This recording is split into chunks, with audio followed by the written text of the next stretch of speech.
Sudahkah yang terbaik ku berikan kepada Yesus Tuhanku?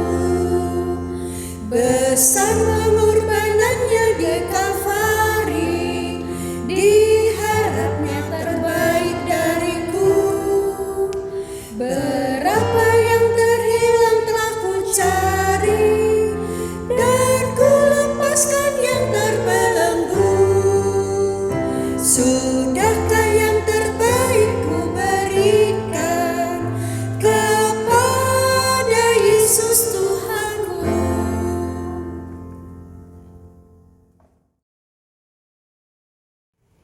Selamat pagi Bapak, Ibu, dan jemaat yang terkasih di dalam Tuhan Yesus Kristus, di mana Bapak, Ibu, dan jemaat berada. Mari kita bersama-sama berdoa sebelum kita memulai renungan pagi hari ini.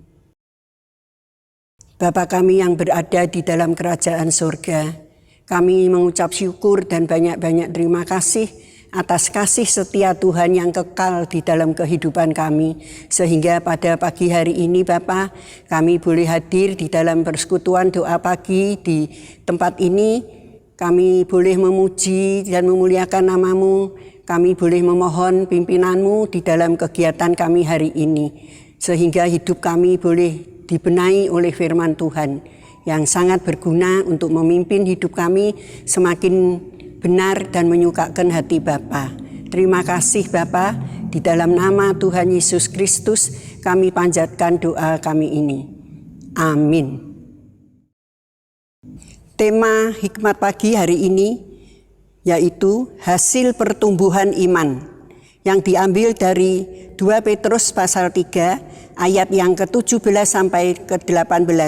Kita baca yang ke-18 yang berbunyi demikian.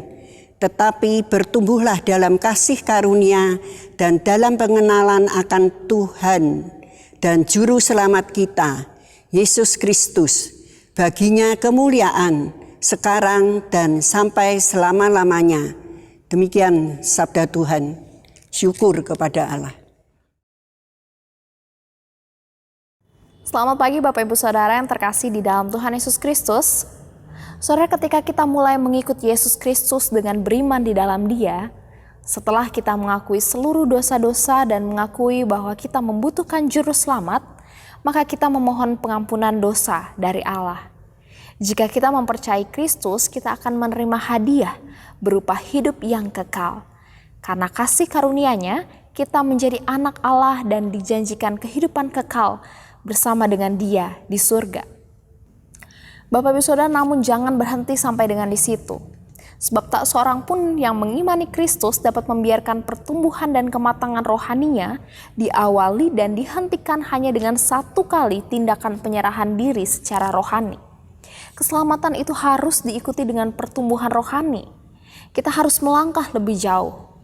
Menurut sosiolog bernama Wade Clark Ruff, dalam sebuah jajak pendapat terhadap orang-orang yang menyatakan diri mempercayai Yesus, terdapat 25% atau lebih mereka yang mempercayai konsep-konsep dengan tidak alkitabiah tentang komunikasi, misalnya dengan orang yang telah meninggal, reinkarnasi, dan juga astrologi. Mereka tidak mengikuti seruan Petrus untuk menambahkan pengetahuan pada iman mereka. Mereka tidak melangkah melampaui keyakinan. Mereka berhenti sampai di titik keyakinan saja dan tidak berjalan menuju titik pertumbuhan iman. Bapak Ibu Saudara, mengimani Kristus memang merupakan suatu titik tolak, tetapi jangan berhenti sampai dengan di situ. Majulah terus. Pelajarilah Alkitab dan bertumbuhlah dalam kasih karunia dan dalam pengenalan akan Tuhan kita Yesus Kristus sebagai juru selamat di dalam kehidupan kita. Dan kiranya Tuhan menjadikan kamu bertambah-tambah dan berkelimpahan dalam kasih seorang terhadap yang lain dan terhadap semua orang, sama seperti kami juga mengampuni kamu. Inilah yang dicatat dalam 1 Tesalonika 3 ayatnya yang ke-12. Bapak Ibu Saudara, sekarang Allah bekerja di dalam kita dan kita semua mencerminkan kemuliaan Tuhan dengan muka yang tidak terselubung.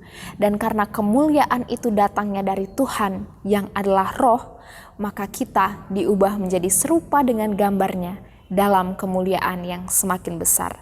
Inilah kebenaran firman Tuhan yang dicatat dalam 2 Korintus 3 ayatnya yang ke-18. Bapak Ibu Saudara, biarlah kita menjadi serupa seperti Kristus sebagai hasil dari pertumbuhan iman Kristen kita. Amin. Mari kita berdoa. Bapa Maha Kasih di dalam Kristus, pada pagi hari ini kami sungguh mengucap syukur Tuhan untuk kebenaran firman-Mu yang boleh kami dengar. Hari ini kami diingatkan kembali bahwa ketika kami menjadi seorang murid Kristus, maka pertumbuhan kerohanian kami tidak boleh berhenti hanya satu kali saja. Tetapi biarlah pertobatan, pertumbuhan rohani itu terus nantiasa berlangsung di dalam kehidupan kami. Di setiap waktu di dalam perjalanan kehidupan kami mengikut Tuhan. Tuhan, kiranya Roh Kudus-Mu mengingatkan kami dan memberikan kami kepekaan untuk kami dapat mengetahui apa yang benar, apa yang tidak benar menurut kebenaran firman Tuhan.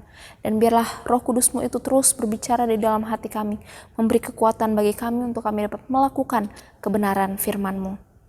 Bapa yang baik, pada pagi hari ini kami ingin berjalan dalam iman, di dalam pertolongan dan penyertaan Tuhan.